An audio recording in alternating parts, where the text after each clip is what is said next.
الحمد لله رب العالمين، والصلاة والسلام على رسولنا محمد وعلى آله وصحبه أجمعين. رب اشرح لي صدري ويسر لي أمري واحلل عقدة من لساني يفقه قولي. اللهم أرنا الحق حقا وارزقنا اتباعه، وأرنا الباطل باطلا وارزقنا اجتنابه. أيها الإخوة، اليوم نتكلم حول النبي صلى الله عليه وسلم وحقوق المرأة. وأعرف كثير من الرجال يشكون من هذه الكلمة، حقوق النساء وحقوق النساء ونحن مظلومون، فهذا خطأكم. لماذا تركتم وظيفتكم وبعد ذلك تشتكون؟ برایت عزیز ایرو امی بحثا پیغمبر علیه الصلاة والسلام او حق جناب کن.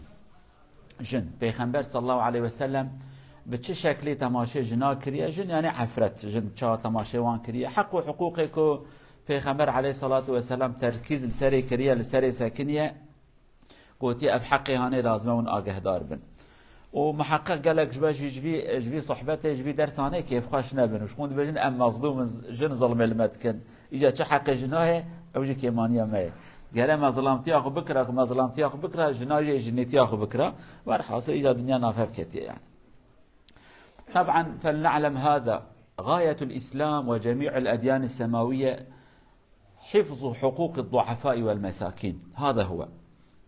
الله عز وجل لا يرسل الشرائع تأييدا للظالم وتأييدا للقوي، بل يرسل الشرائع ليضع حدا للظالم ويحمي المظلوم الضعيف. والمرأة كذلك من الأصناف المظلومة المضطهدة الضعيفة في المجتمع. ما سنذكره ستعلمون هذا حقا. فمنذ ما نقرأ من التاريخ إلى اليوم المرأة تضرب، المرأة يطلق، المرأة يذبح، الموؤودة دفنت بين العرب سابقا. هكذا هو. الرجل يطلق، هذا هو القانون يعني. قلما تجد امرأة تضرب زوجها، ولكن في الغالب الرجل يضرب المرأة. هي ضعيفة في البدن وربما هناك عندها نقاط أخرى ضعيفة. فالإسلام وكذلك الرسول صلى الله عليه وسلم جعل الغاية حفظ المرأة حفاظا لها على كرامتها وعلى ضعفها. سنتكلم عن ذلك إن شاء الله. والله عز وجل في القرآن يذكر لنا بأنه خلق من نفس واحدة الذكر والأنثى، جعل نصف المجتمع ذكر ونصف الأخرى امرأة. كما يقول الرسول صلى الله عليه وسلم النساء شقائق الرجال. شقيق معناه من أب واحد وأم واحدة، لا فرق بين الاثنين. فلنعلم هذا، وبناء على هذا الإسلام يحمي الضعفاء والنساء من هؤلاء. برايد عزيز تشتكي مش بير وانكن هدف و غاية إسلام وان شريعة خود شاندية. إنسان بندست ورن پاراستن، إنسان فقير ورن پاراستن، نه إنسان ظالم، إنسان بخورد. مثلا زنگين شخون زنگينه، مال و ملك زنگين هيا. إنسان بقوة شخون قوة مال و ملكي وهيا.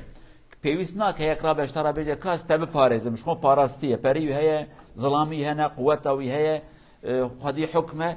فقط أبي بندست، أبي فقير، أبي مظلوم، أبي بهيس، أبي بيچاره. خدي قانونات شنه جبونه وان بپاريزه. جوان بكسه وفقير جي جنن. جن براسته ضعيفن. طب قوة أخويا بدني بيجي جن ظلام ضعيف ترن. يعني بوكسك الجنات خي جن كبا خواري. طلاقك چد به ظلام جناخ طلاق ده. زواجك بزوره هبه باب قيزي خب زوره زوجين كچ خب عافد زوجين يعني. مثلا نوا كردا دا جيوان شو ساكن و گلک چيبونه. ور حاصله كلام ابي كبندست هر جنبونه. حتى د وقت پیغمبر هات عليه الصلاة والسلام كلترك خراب دنوا عربا دا چيبو كچ خود ساخيت كرم بني عرده يعني كچ خو چیه شرف ناموس اواکن و بن نیاره مورن قیزه مبرا بین آ شرف آمد که بن پیا اما انتخ من عدید قرآن داشت بی آیت آنه هی یعنی جبروی اسلام هاد گو جن و ظلام وکا هفن هر دو خوشکو بری هفن آیت پیروز داد بی منتفش نفسه کابتنه آتنه چه کرن. حديث پیغمبر علیه الصلاة والسلام بحثا ظلام و جنات که دبیج میرو جن خوشکو برای هفش دیو باوینه. شقيق بزمان عربي دا أبي كجدي وبابينه أبا يعني تاتي بزمان كردي دبي خوش كجدي وبابيه بريش دي وبابيه والله بريش دي يا عم خوش كاش بابيه دي وبابيه وانا يكن إجا خدای عز وجل دستور داتنا پیغمبر وهاد بيت شقيقا شقائقا يعني جدي وبابه كده يك جاكي بلنترنه عادات الملت ظلمه لزاروكي هيويت كن هيوي وزانش ظلمه لهبت كن دبي ام دبران او يا براك يا ظلمه له كن ام سيحب خشكن او خشكه كيجدي كادنه ظلمه لويت كن اجا اف دستوري هاني دي اسلام داتنا غير هاي مرواج هبه. طبعا الرسول صلى الله عليه وسلم قبل كل شيء بشكل عام يوصي الرجال ويقول واستوصوا بالنساء، واوصى المسلمين الرجال ان يهتموا بالنساء. فلنعلم هذا، المرأة ضعيفة، الله عز وجل يأمر والرسول صلى الله عليه وسلم يأمرنا أن نوصي بهن الخير ونحافظ عليهن. ده حديث پیغمبر ده عليه الصلاة والسلام حتى حديثا ويا داوي كتدا وفات كجي خبردانا كويا مشهور هي دبي آگهدار جنابن شعب والجناب فقير بندستن مظلومن. اف حديث هانجي هي وهنكي حديث دني جهنا پیغمبر ما صلى الله عليه وسلم وصيت ك امرت ك آگهدار بن شعب والجناب دل خوب وان بشوتين دست خوب سري وان بدن وانا فقير ومحتاج. وأول ما قام به الإسلام تغيير وضع المرأة في الجزيرة العربية بعدما أرسل النبي صلى الله عليه وسلم رفع العادة لا نقول كان سائدا أو كان عاما بين العرب، ولكن يوجد الذي يدفن بنته وهي الموؤودة سئلت كما نقول. كان هناك عادة عند العرب أو عند بعضهم لا يحبون البنت، إما خوفا من الرزق أو يقول نحن نحارب بعضنا، إذا وقعت بنتنا في يد العدو يكون إهانة لنا. على كل من أجل هذه الأفكار كثير منهم كانوا يدفن بنته حي. فالإسلام رفع هذا الأمر، والآية الموجودة وإذا الموؤودة سئلت فيها أمر عظيم جدا. أي يوم القيامة الله عز وجل لا يسأل الأب لماذا دفنت، بل يسأل المدفون يقول بأي ذنب دفنوك، وهذا فيها إهانة جدا للذي يفعل، يعني كأنه لا يحتاج أن يكون مخاطبا لله عز وجل، بل الذي أصابه هذا الظلم الله عز وجل يسألها لماذا عملوا فيك هكذا، إهانة للذي فعل هذا. فهذا أول ما قام به الإسلام وغير وضع المرأة، قال لا يجوز أن تفعلوا هذا. تشتي عولك پیغمبر عليه الصلاة والسلام بفرمان خدا چیکر او عادت کد ناو عربا دا بری کچ خود ساخت کرن بن عرده اوی عادت را کر. پیغمبر ما علیه الصلاة والسلام با آیت پیروز گو گناه کی پرمازنه، حتی آیت کواتی سورت عبسد سورت تکویر امجراد بجن خدا عز وجل دبیجه از جوی کچ هانه یا جوی کچ تی سوال کرن، حتی نابه کچ دبی اویا کد ساخاتی بن عکتی بن عرده وی کلمه هانه تخبتن موعوده كلمة كي جنارة تيغوتن أبا كبساخي كتيب بن عرده جميرارا نايغوتن، يعني موؤودة كلمة وابتيا باشين أبا جنيه يعني أو انصاب عربي دبيجن جوية خودت بيجا ايجي ورا سؤال كرم بچه گناهي تكرم بن عرده أبيا جبخو شرمزاري كي جوان إنسان كوها كرنه، يعني د محكمة خودت دا ربي عالم درس اكي دوان بي ونم مستحق نزوارا خبردم جمو أو قبيسن ازش في فقير انا ربي تچما کرم بني عرده، يعني قاتل هيا مقتول هيا جي قاتل را نابي تچما کشت شكون وكبيت رزيل تچوي فقير تچما کشتن برياك تشتكي خراب كريا نلا اقا خدي برا خبر دجي او قصه خرابيه وهي اولا تشتك پیغمبر كر عليه الصلاه والسلام في قانون انج ميدان راكر گو خلاص اوگو جگناكي پرمازنك انسان زاروكي خوبكشه عربا جبون ده سببات كرن. یک دقیقه از جنن برداوی دا بکری حربه ناینه بکری شر ناینه خارج وارا لازمه عقلیتك او صاحبو هیچ ایش دقیقه امو نیاری مهنه کچه ما براوینه ناموس ما بکه دست دیوان و ام رازیل بونشون جبان ناموس آن نکه دست ملت صبیخ و هات کرد. رب عالم يجي ذي حياتها في قانون هاني راكر وبيت تشتكي نباشها. الأمر الثاني الذي قام به الإسلام، الرسول صلى الله عليه وسلم رغب كثيرا في الإحسان إليهن، الإحسان إلى النساء كذلك أمر عظيم ولها فضيلة في الإسلام، هكذا الرسول صلى الله عليه وسلم ينصحنا. وهناك حديث يقول من يلي من هذه البنات شيئا فأحسن إليهن كن له سترا من النار، يعني الذي الله يرزقه بالبنات وهو يحسن إليهن يوم القيامة البنات يحجبن والدهن من النار. بعد حق الحياة الحق الإحسان، ليس أن تتركها على قيد الحياة ولا تهتم، لا تهتم بها وكذلك فيها فضيلة لك. هذا كذلك الأمر الثاني الذي اهتم به الإسلام. ومن الإحسان إليهن أن تعلمهن كذلك، فلنعلم هذا. أبي دو إسلام تشكر بشتكو كشتنا وان جو خرابي وجناكي مازنه جو قنجيا لوان آلیکاریا وان تربیه وان جی خیرکا پر مازنه شرف ایجادای که یعنی تماشا که بگو تا وان نگوشه تا ما امنا گوشن لیا برات کولا نادا بن بخوایی بن ناگو ناش خونت ناگوشی یک تی خدمت وان جی بکید خدمت وان بکی جی خیرکا مازن خواده دته و حدیثک معنا خوان پیغمبر دبی اوی کو اینکی خدای کچا بده که یک بده دو بده سه بن اوی خدای کچ بده که اویاجی قیمت آن بزن به خدمت جوان را بکه آلیکاری آن بکه احسان معنوی دست خوی شفقت سر وام دی جوان را باش بی اوان کچکی هانه روزا قیامت دبن وقنا دواره کی نابره باوی خو آگره جهنم دا دواره کی ستره یعنی حبکی کچاته هیا ده حبانه سه حبانه خدمت جوان را بکه دست خو سر وام ده وام ده خواندنه جلی پاک تربیه کا پاک روزا قیامت تهری جهنم ایمان هبه ها کشت بین یا ربی ولا باب مجمره گلک باش به امنا خوازم باب مهره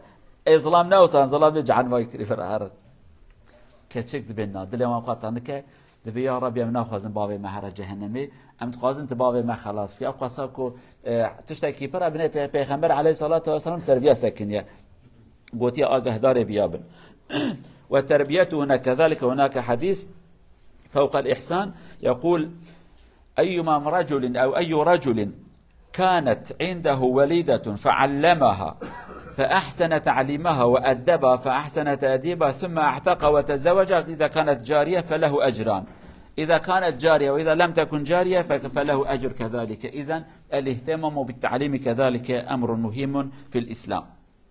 پیغمبر دبی ابی کچکی هبه چه کوله من برای جاریه هبون یا کچک نورمال خوشک بکه مظلم بکه تربیه بکه او کچهانه او این خواندره بکه ها نه جاهل بیله مثلا باوی آن ادوی از پرابدم تبرا فرصت خوشک به ماقیاجت هبن دین و ایمان جرا نابجه نه دین و ایمان تربیه بدونه تربیه اخلاق و ایمان بده که اگر کو جاریه به پیرا به زوجه خزمیان جوان کوله بند به خود ده خیرات ده که یا بده زوجاندن یا کچایی به مازن که خیره که مازن خود ده که او خیره پرک مربش کچکارا باش به. كذلك اعطى الاسلام للنساء حق اختيار الزوج. كثير في المجتمعات الاب يزوج خلاص والمراه لا تستطيع ان تعترض، ولكن الرسول عليه الصلاه والسلام قال الحق للمراه ان وافقت ان اعترضت لا يجوز لكم ان تزوجوها. وكلامه معروف الأيم أحق بنفسها من وليها، يعني هي تختار تقبل الزواج أو ما تقبل بيدها. لم يعطي المجتمع هذا الحق للمرأة إلا الرسول صلى الله عليه وسلم أعطاها، والآن القوانين الجديدة اقتبسوا من الإسلام هذا الأمر. تشتكي دني إسلام جو حق جنيه هي كج بيجي أتزوجم أنا زوجم أزوي ميري قبولكم أزوي ميري قبولناكم بيات تيخن عقلي خوب.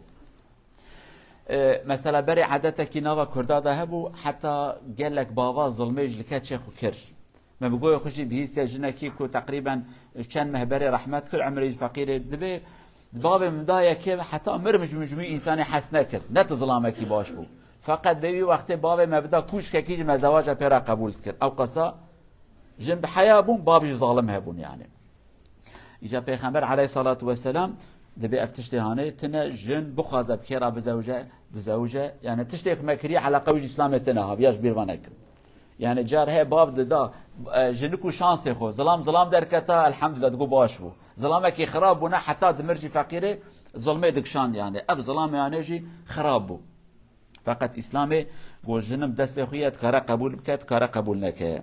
وهناك حادثة معروفة أحد النساء تأتي إلى رسول الله صلى الله عليه وسلم وتقول إن أبي زوجني زواج من ابن أخي ليرفع بي خسيسته وهو فقير وابن أخي غني حتى يأخذ المال. فالنبي يجعل أمر الزواج إليها يقول خلاص بيدك تقبلي ولا ما تقبلي. الأب لا يستطيع أن يجبرك على الزواج. فبعدما هي تأخذ هذا القرار من محكمة الرسول صلى الله عليه وسلم تقول قد أجزت ما صنع أبي خلاص الآن أنا أوافق. ولكن لماذا؟ ولكن أردت أن تعلم النساء أن ليس إلى الآباء من الأمر شيء. أحببت أن يعلم النساء بأن الأب لا يستطيع أن يجبرهن على الزواج. أخذت هذا القرار من المحكمة، محكمة الرسول، وبعد ذلك خلاص أحترم كلام أبي، ولكن فليعلم جميع الآباء وجميع البنات هذا هو حكم الإسلام. انظروا كيف الرسول صلى الله عليه وسلم أعطاها الحق وقال ليس من حق الأب أن يجبرك على الزواج.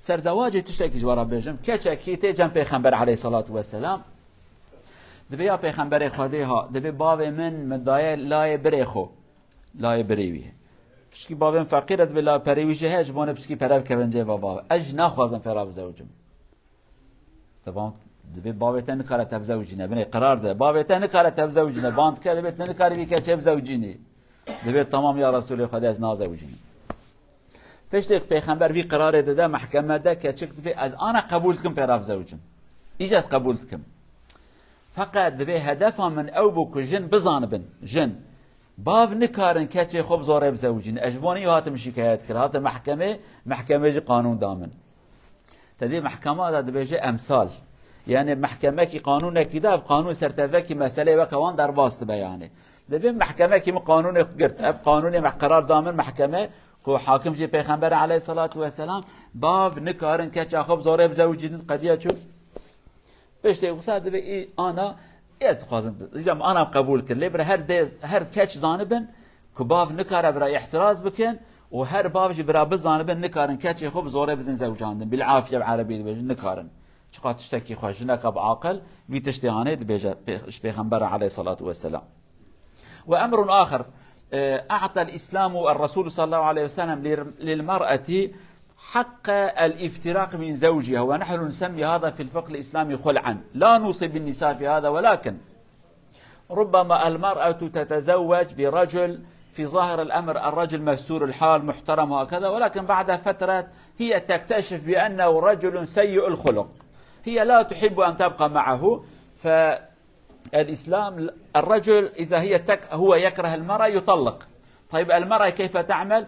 أعطاها الإسلام نظام الخلع قال ترد عليه ما أخذت منه وبعد ذلك أنت حر نسميه هذا خلعا. فالرسول أعطى هذا الحق للمرأة كذلك إذا هي تكره أن تعيش مع زوجها خلاص ولكن بدون أن تأكل حقه لأن الرجل تزوج وأنفق عليها كثيرا فالإسلام يقول رد عليها ما أنفق عليك وبعد ذلك أنت حرة. أي لا يوجد شيء اسمه أن تعيش مع الزوج شئت أم أبيت أحببت أو كرهت لا يوجد هذا. العيش معا بالمحبة والفراق كذلك بالمحبة وبالاحترام. تشتكي دني إسلام داجنا تدي أم ظلام أم زاري ميراقا وك أم جنا حسنكن أم شتكن أوزاني طلاقة يعني هرم طلاق ده إجا إنك ميرانا عاجز بشش طلاقة هذا بده طلاقة يعني حقي وانسيحة بن شش ودها سراب درجتكن وان حاصل ظلام طلاق جن اخو جن حسنك جن تشتكي نباش كر فقيره جن چبكه اسلام حقك اني دا جن پیغمبر عليه الصلاه والسلام جن کی هات گویا رسول خدا والله ظلام من بالمجو روجيه فقط امز ناخذن پیراب مينم جي حسناكم بلكي سرع اولي ظلام فقير بپاش اخلاقي وات بگوارتن طبيعه بشر يعني اوان جن هانه جن بيس نبو نبي اخلاق بون حتى جنك بجا ناخذن بكبم گناه کی يعني كظلام بجرس بيرا دوام بكم ناخذ مش دلي من هيدي پیغمبر جلال عليه الصلاه والسلام ما چه دابو تمهرات دبي بخشكي دابو من تي بخشي بزبرين دبي ازيداج دم ازيداج بدمكي بس اما جيب فلتن دبي انا زيدا ناخذم بخشي بده كي ظلام راد بيره فراد بي اف جنانه بتر نامينه بخشي خجي بسنه جنه سربس برده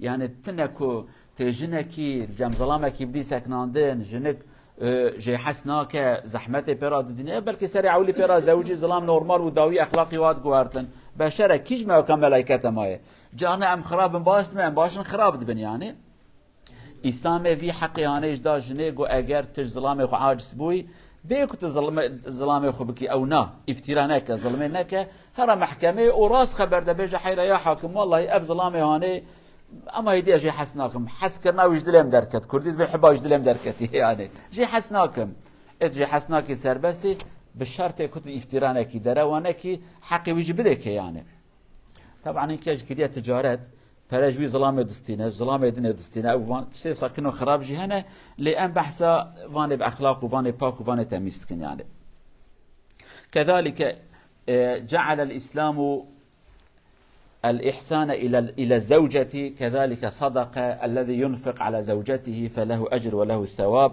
ليس فقط البنت، حتى الذي أنت تتزوج بها. إن الرجل إذا سقى امرأته من الماء فله الأجر، يعني هكذا الرسول صلى الله عليه وسلم ينصحنا بأن نحسن إلى النساء.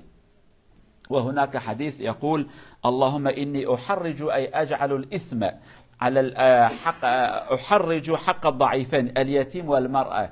المرأة واليتيم كلاهما ضعيفان، يقول: الذي يسيء إليهما أنا أحرم هذا فلتعلم هذا فيها ذنب كبير.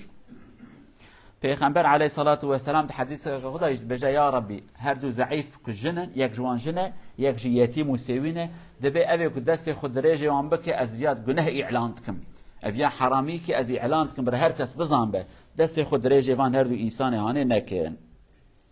كذلك الإسلام فتح باب التعليم للمرأة حتى بعدما تتزوج. وهناك حديث: تأتي المرأة إلى رسول الله صلى الله عليه وسلم وتطلب من رسول الله بأن يخصص لهن يوما. هي تقول: يا رسول الله النساء الرجال أخذوا منا كل شيء، أخذوك، أخذوا الحج، أخذوا العمرة، أخذوا الجهاد، أخذوا الجمعة، ونحن لا شيء لنا ونحن نخدمكم في البيت، خدمة البيت علينا، تقضون شهوتكم معنا، نربي أطفالكم، ننظف الثوب ونرقع الثياب، نغسل، ولكن الرجال أخذوك منا.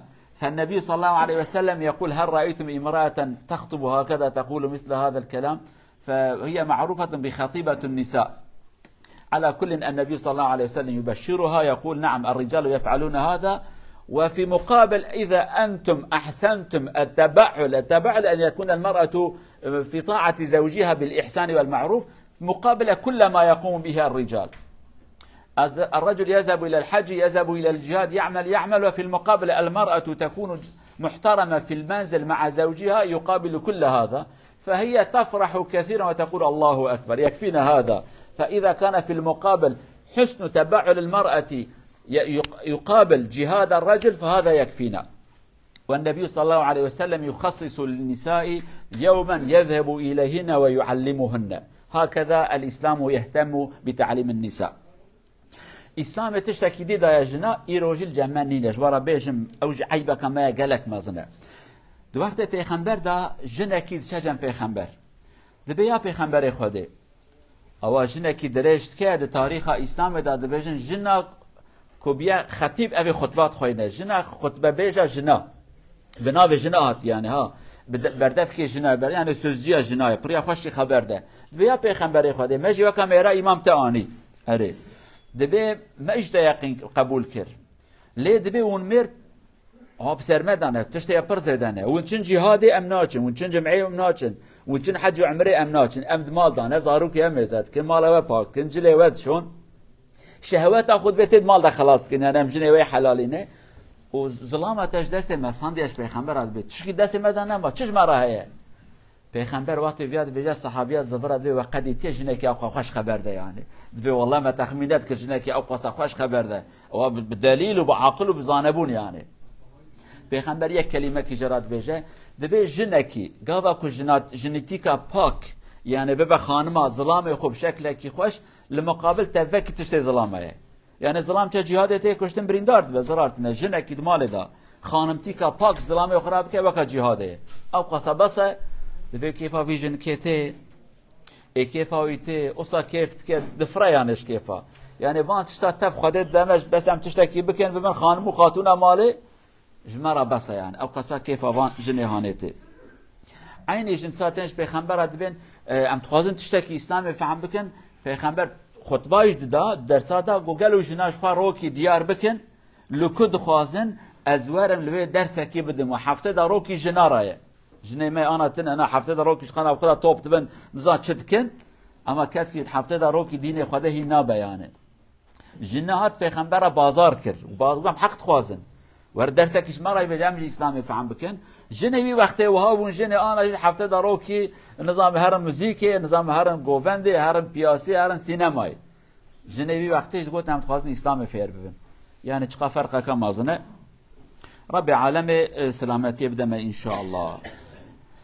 بهذا نصل إلى مختصر ما خصص الإسلام للنساء من الفضل والإحسان نرجو الله أن نحافظ على كرامتهن وعلى حقوقهن إن شاء الله. أم جيش ندرس أخويا داوود فردا هيفي دارن كو أم قيمة الجناب بزان بن رحمل وام كن دست خود سر وام بدن اوان تشتك اسلام گوتیه وان خوشی و پاکی و اسلام گوتیه ام آگهدار وان من در حق جن خدا ان شاء الله ام ظلمه لجن خنکن او جن مجي ظلمه المنكن اب هبره مالكي ابابك الى ان نلتقي ابقوا في حفظ الله ورعايته حتى حفتاتي بن ستر خدا دابن ام چند دقیقه زمان ترکیج بیجن. Muhterem cemaat, değerli cemaat kardeşlerim, bu hafta anne baba ve evlatlar arasındaki diyalog, daha doğrusu şöyle söyleyelim, çocuklarla ilgili adil olmak, özet olarak bunu söyleyelim. En büyük sıkıntımız da bu. Adalet karşılığında adaletsizliktir, anlamı odur. Nerede adaletsizlik varsa orada sıkıntı ve bela ve musibet vardır. İslam'da sorunları çözmek için gelen bir din. Sorunları çözer, hatta sorunlar çıkmadan önce öyle bir yol bulur ki diyor ki sorun bile çıkmasın. O noktalardan birisi de belki en başlangıç kardeşler arasındaki olan adaletsizlik. Tarih boyunca insanlar bunu hissettiği zaman kavga çıkarmıştır. İman zayıf olur, anne baba adaletsizlik yapar, bir baktın ki kardeş kanı döküldü. Hatta Hazreti Adem'in iki evladı, tabi biri diğerini kardeşini öldürdü. Biz demiyoruz ki Hazreti Adem haksızlık yaptı. Haşa, öyle bir haddimiz ve hakkımız da yoktur. Fakat kardeşlerden birisi, şeytan onun kafasına girdi, aklına girdi, ona şunu anlattı. Baban adil değildir. Öyle bir karar vermiş ki o kanun adil değildir. O da o şekilde düşündü ve kardeşini öldürdü. Ve tarih boyunca nerede adaletsizlik olmuşsa orada sorunlar çıkmış, kavgalar çıkmış. Ve en küçük daire kardeşler arasındaki olan adaletsizlik. Anne baba evlatlarına ister maddi ister manevi olarak eğer adil davranmasalar onlar da yarın öbür gün birbirlerine düşman olurlar. Bunu bilelim, aklımıza da sokalım. Ve herkes etrafına da bakabilir, gördüğü o kardeşler arasında eşitsizliğin sonu ne olmuştur. Bazen babalar belki maddi sebepten, belki manevi sebepten dolayı bir evladını diğerinden üstün tutar. Birini mahrum eder, diğerine çok verir. Ve baba hayattayken belki evlatlar baba korkusundan ses çıkarmazlar. Fakat babanın ayağı yavaş yavaş çukura girmeye başladıktan sonra kardeşler baş kaldırır ve diyor ki babamız sana bunu haksız olarak vermişti. Hatta babalarına da beddua ediyorlar, babamız bize zulüm etti, biz de o babanın evladıydık. Değerli cemaat, sebepler çoktur. Babalar niye böyle yapar, anneler niye böyle yapar? Bazen biri çok sakindir, biri çok sinirlidir. O olabilir. Biri büyük, biri küçük. Bizim adetimiz vardır. Bazen büyük evlada çok değer verir. Bazen de en küçük olana çok değer verir. Bazen biri hastadır, fiziki olarak bir sorunu vardır. Bazen biri çok zeki ve çok tatlı laflıdır. Onu bir şekilde severiz. Ne olursa olsun şeriat bize diyor ki kalbindeki olan sevgi kalbinde kalsın. Dışarıya atma. Dışarıya attın hep adalet olsun, eşitlik olsun. Birini diğerinden üstün tutma. Sen öldükten sonra evlatlar birbirlerine düşman olur. Onlar birbirlerine karşı mücadele edecekler. Hatta gerekirse bazen maalesef kardeş kardeşini de öldürür. O kadar büyük musibetler olmuştur. Bugün gördüğünüz kavgalar, kardeş katliamları, bunların sebepleri hepsi gelen şu düşüncedir. Adil davranılmadı bana karşı. Hakkım yendi, hakkım çalındı. Bazen bakıyorsun ki 70-80 yaşına gelen insanlar bile birbirlerini öldürüyorlar. Kardeştirler maldan dolayı, paradan dolayı. Diyor ki babam sana bu toprağı, bu araziyi, bu evi, bu dükkanı haksız olarak vermişti. Bugün bunu senden alacağım. Dolayısıyla biz bunu bu şekilde yaptığımız zaman arkamızda büyük bir fitne, büyük bir musibeti bırakırız. Cenab-ı Allah'ın emir ve kanunları diyor ki Allah'ın emri ise odur ki evlatlarınıza karşı adil olun. Peygamber Efendimiz'e sallallahu aleyhi ve sellem sahabenin biri gelmiş. Diyor ki ya Resulallah ben şu oğluma biraz fazla para vereceğim. Hanımı da demiş ki yani evladın annesi yani kendi oğlunu garantiye almak için demiş ki git peygamber de buna şahit olsun. Yarın öbür gün diğer kardeşler bunu inkar etmesin. Peygamber Efendimiz tabi hikmet sahibi ve Allah'ın elçisi, zeki, akıllı, her şeyden önce de Allah'ın peygamberi, vahiy ile yönlendirilen bir peygamber. Hemen aklına gelmiş, diyor ki peki bu evlada verdin, diğer evlatlara da verdin mi? Yok diyor, vermedim. Buna biraz daha fazla vermişim. Asla. Zulüm üzerine diyor ben şahitlik etmem. Zulme ben şahitlik yapmam. Bu zulümdür, haksızlıktır. Birine vermişsin, diğer vermemişsin. Ben bu hususta şahitlik etmem ve diyor ki Allah'tan korkun, evlatlar arasında adil olun. Başka güzel bir hadisi vardı değerli cemaat. Peygamber Efendimiz bununla ilgili diyor ki ey babalar, evlatlardan diyor siz eşit bir şekilde terbiye ve saygı görmek ister misiniz? Diyor ki evet, yani evlatlarım hepsi bana saygı göstersin. Madem ki sen bütün evlatlardan sevgi, saygı bekliyorsun, sen niye birini üstün tutar, diğerini de alçak edersin? Bu adalet değildir. Sen onlardan iyiliği beklersin, diyor ki herkes bana iyilik yapsın. Yani biri saygısızlık yapmasını istemiyorsun. Madem ki bunu istemiyorsun, sen niye evlatların bir hakkını verir, diğer evladın hakkını da vermiyorsun, bu zulmü yapmayın. Bu kötü bir şeydir, doğru bir şey değildir. Tabi yerde okumuştum diyor, mal babanın diyor istediği yere verebilir. ama Peygamber Efendimiz diyor ki doğru değildir. Mal babanındır, sadaka verebilir. Bir çocuğa fazla birine Doğru değildir. Bir baba evlada verdiği zaman yarın öbür gün bunlar da birbirlerini öldürecek. Bak Peygamber bunu kabul etmemiş kendi hayatında. Mal babanındır, sadaka verirse verir, kime verirse dışarı, ama evlatlar öyle değil. Hatta İslamiyet'te şöyle bir kanun daha vardır. Vasiyet var ya, vasiyet. Diyor ki vasiyet varise olmaz. Yani sen öldükten sonra evlatlardan yani mirası alan insanlar onlara vasiyet edemezsin. Çünkü yarın öbür gün onlar diyecek ki baba niye sana bunu fazla verdi? Yine birbirlerine girecekler. Şeriat diyor ki varis olan bir adama vasiyet olma. Vasiyet yani öldükten sonra malı dağıtmadan önce ona fazladan bir hak vermektir. Veya da başka bir adam, fark etmez. Adam ölmeden diyor ki malımın 5'te birini camiye verin örneğin. Köy camisine verin, şu okula verin. Bunlar hepsi serbest. Ama evlatlardan birisine verin. Buna verdiğin zaman o da bir de payını da alacak. 2 pay almış olur.